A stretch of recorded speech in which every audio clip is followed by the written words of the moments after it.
At the outset, what I would like to say is that Dr. Lohia is the last man in Indian politics who had the courage to be unpopular. After him, we have only people who want to be popular and say anything which would be popular. Populist politics. Populist politics is not as bad as elitist politics. So I accept populist politics in the place of elitist politics. Otherwise, there were some people who had the courage to be unpopular.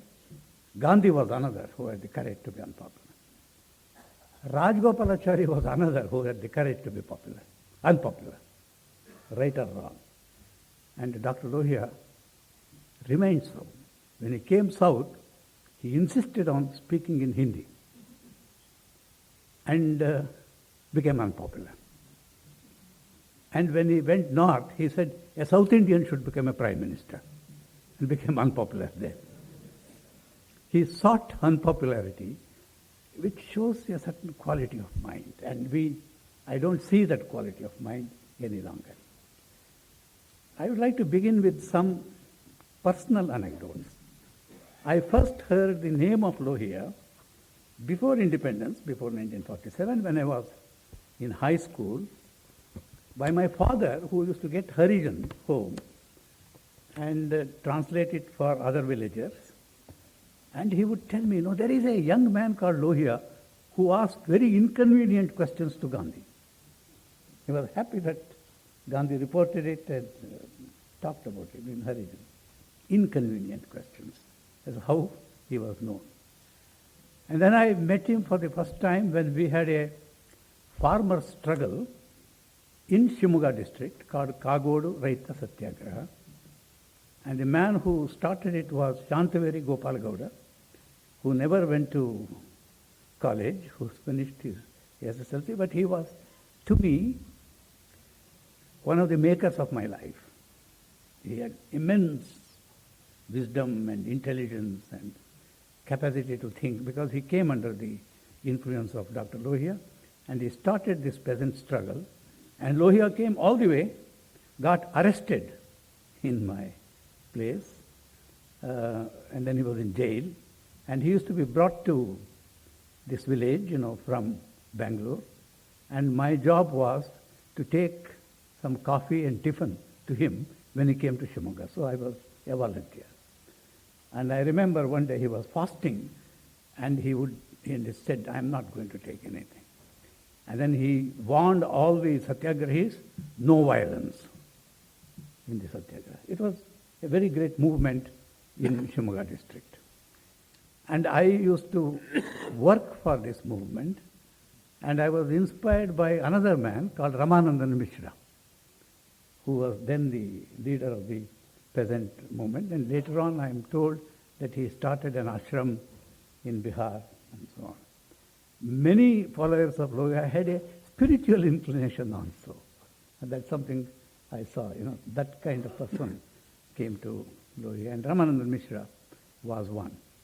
And I will tell you how I became a socialist. Not listening to Lohia, I was in SSLC, I think. I heard a lecture by Ramanandan Mishra, and it's a simple lecture. He said, the light, can anyone share it? It belongs to all. The sky belongs to all. These are God's creation. Why should land belong to only landlords? And my father was working for a landlord Mata. And I thought Ramanandan Mishra was right. That was what made me socialist. Not any marks or anything. Why should land belong to all? Such people were there with Lohia, who could speak a very simple language. It can change the heart of a child.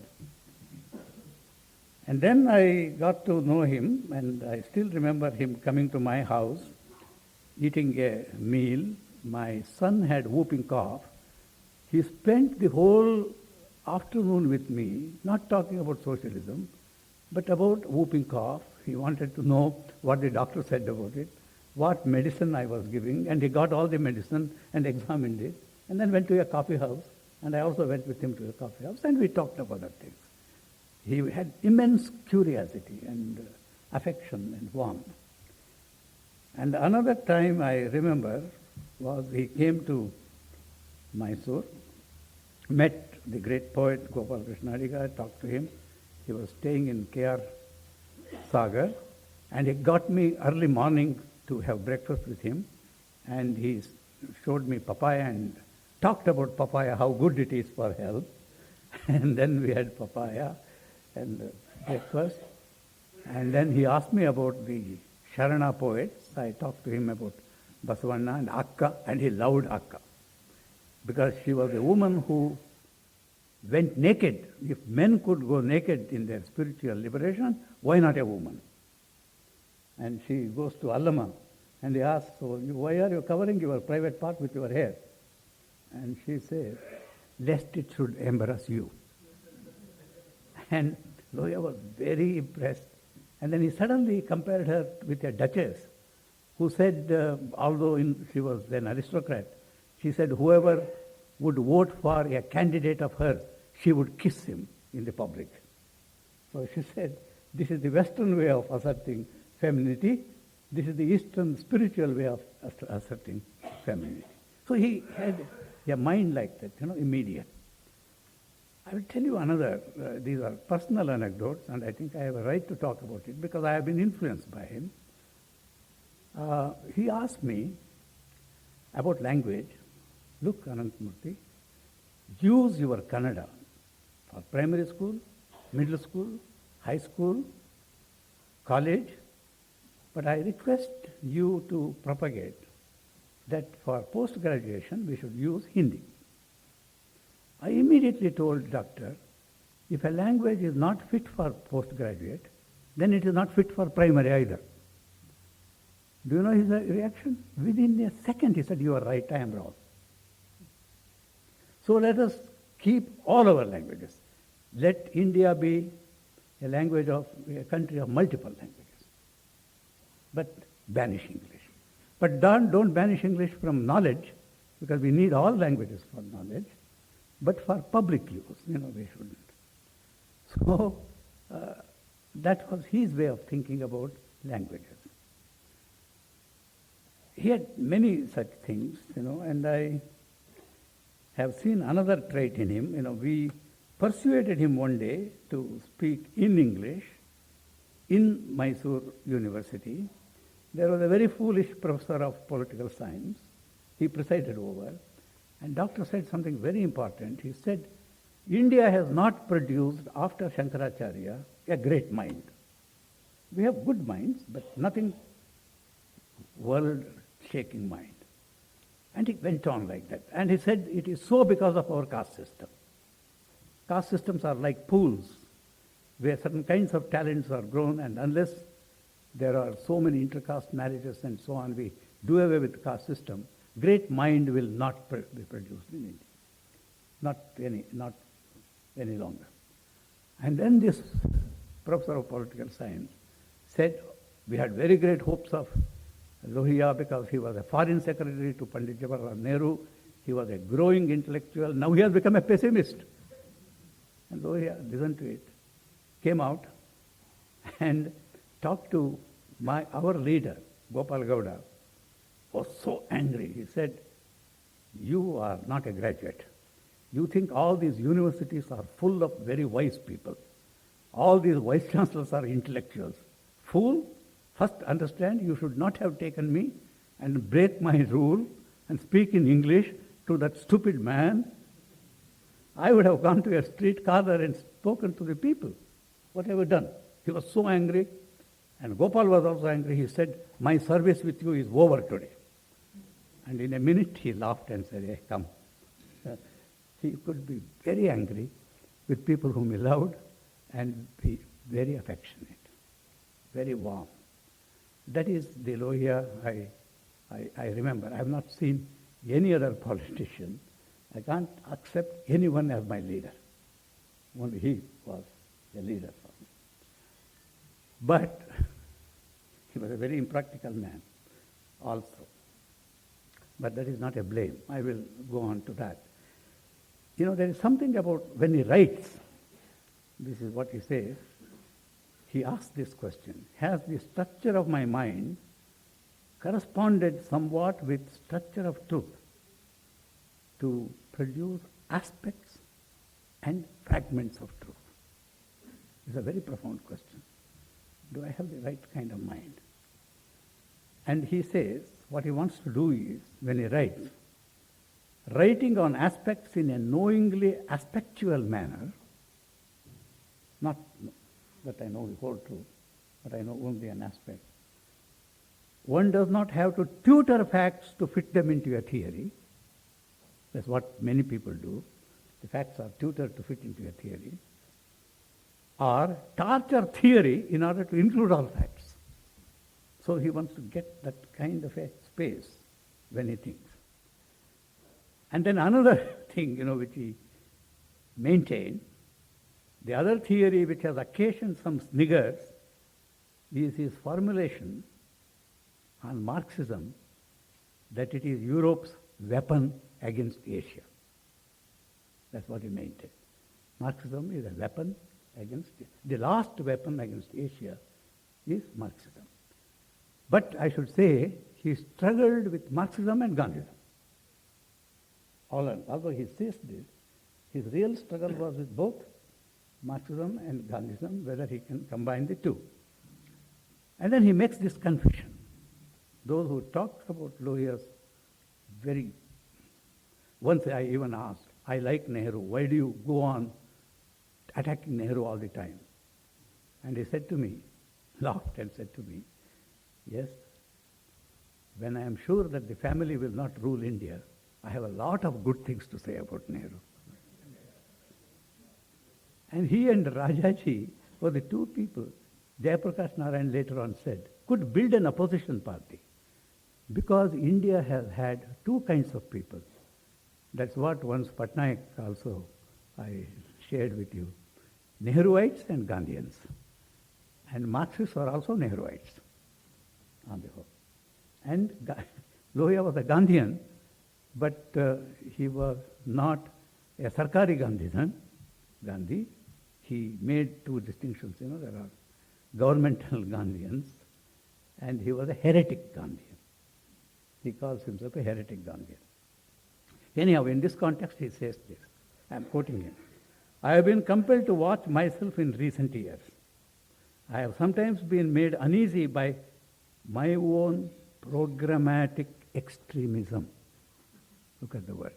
My own programmatic extremism or immoderation. This has spilled over into some formulation of philosophy or principle. That the acceptability of such thought narrows does not worry me so much as the suspicion that it may not correspond to many facets of the truth. Because truth has many facets. Any extremism can forget some aspects of the truth. But look what he says later on. Intolerance is galling to me. Once, Gandhi rebuked him. If you are intolerant of your opponent's view, you have no right to ask me these questions. That was a rebuke that he got from Gandhi, which he records. This programmatic extremism has been forced on me by the nearly total untruthfulness of the national scene. This is true even today. The totally untruthfulness of the national scene. In the slow and bog of the nation's politics, nothing stays. Nothing of worth holds out and sticks up. Limited interest is supreme. The individual looks out for himself or a small group. Behind moral hortations and philosophical stereos lurks some fraud, some double dealing, some doing in of the people for a narrow interest. When such is the national scene, to capture firm ground out of this ubiquitous bog of fraud would not be possible through a program of moderation and enveloping goodwill. Firm stakes of principle and policy must be driven into the bog. I don't think he has said it better than this. So a kind of programmatic extremism became necessary for doctor. And he also he had great regard for Shankara, but he analyzed the Indian mind like this. He says there are two ways to overcome appearances, in the national scene. One is to fight them and mold them according to the truth as one sees it. The other is to live with them as they are, but denude them of all spiritual significance. That's what Shankara did. The Laukik has no spiritual significance. And hence you can live with the Laukik, whatever truth. Whereas the truth is only alaukik. It may be simplifying Shankara, but Lohia at one point saw it like that. That is what has made the Indian mind. A liberal program is then born. A philosophy of undefiled principle with a program of multiform defilements. And the word samatvam is equanimity. And we can say, if you get equanimity, you get samatha also. This is something, people who meditate can make a mistake. My feeling of samatvam anyhow will result in samatha, because I have no differences. Because the Laukik can remain as it is. It need not be changed. I think this is a problem he threw to people like Achyut Patwardhan, You got samatvam, but where is samatha? So that's why he had a dialogue both with Marxists and spiritualists. And that's where all his interpretative genius comes from. And then he asked, is it possible to combine Shankara and Marx? He also wanted to combine, if possible. His mind was free, and it was a free-ranging mind. And he says, would it be possible to contemplate the Himalayan blanket of snow under which all things become like one another and equal, and to discover from it Shankara's changeless essence, as also to work from it Marx's equalizing change? There is a changeless essence in Shankara, equalizing change in Marx. And he thought that Gandhi's combination of philosophical and programmatic liberalism is somewhere an approach to that. And he was unhappy with the word extreme, himself. And then he talked about 7 revolutions, and I don't want to talk about all the 7 revolutions because there are others who will speak of them later on. There are only 2 or 3 I want to talk about. Equality between man and woman. He was very wonderful about it. He says, the problem of man is this. The man wants his woman to be bright, intelligent, handsome, and rest, in short, a very living person. He wants her to be wholly his. Nobody can be wholly another's unless he or she is reduced to the spiritual status of a tree or dog. If you want your woman to be wholly yours and also very beautiful, it is not possible. She is either beautiful and lively or wholly yours and like a dog. In the mind of the male, therefore, resides a grievous clash. He called it a grievous clash in the minds of men. That was Lohia's contribution to the equality of man and woman. And the second is skin color. He said Draupadi was dark, Radha was white. Krishna was in love with both. In his youth, and when he was not very mature, he loved Radha. In his maturity, he loved Draupadi. It was platonic love. So, he had a free-ranging mind, and he thinks that the downgrading of colored skin is certainly the result of white supremacy in the past 400 years. Whereas in India, Krishna was colored. We didn't have it, but we got it from the rule of the white man. And the last, which I, as a writer, like, all the others are well known, is the seventh revolution aims at protecting privacy against encroachment by the collective. No communist will talk about it. Only Lohia talked about it. Because both in capitalism and communism, the danger is the collective will overtake you so much that there is no individual freedom. There is no place for privacy. And he says that particularly in the third world, where people have to be fed, and the roads have to be made, and education has to be given to them, and their habits have to be changed. So the state begins to enter into every aspect of life, not so much in the West, but in Asian countries. And in the very process, you think that when you are in power, you are going to do good. And so you change the textbooks, everything. You are interfering into all those in education and so on. And when he says, when men are compelled to choose the good in place of the bad, some evil consequences necessarily follow. And if you want to make everything good, and you think you are making it good, and you are fighting bad, and you are sure of that, and you are not sure of the evil consequences, that such things. What is good or bad is not always so clear as the planners think. That's what a government has to be told. You are not the arbiter of both good and evil. Totalitarian compulsion is more thoroughgoing and insidious. For instance, when he wrote that, jazz music and abstract painting were ridiculed in Soviet Russia, and Lohia was aware of that. All these were said in the early 1950s. And then there was another thought of Lohia about which we have to think. He thinks that India had no statehood for many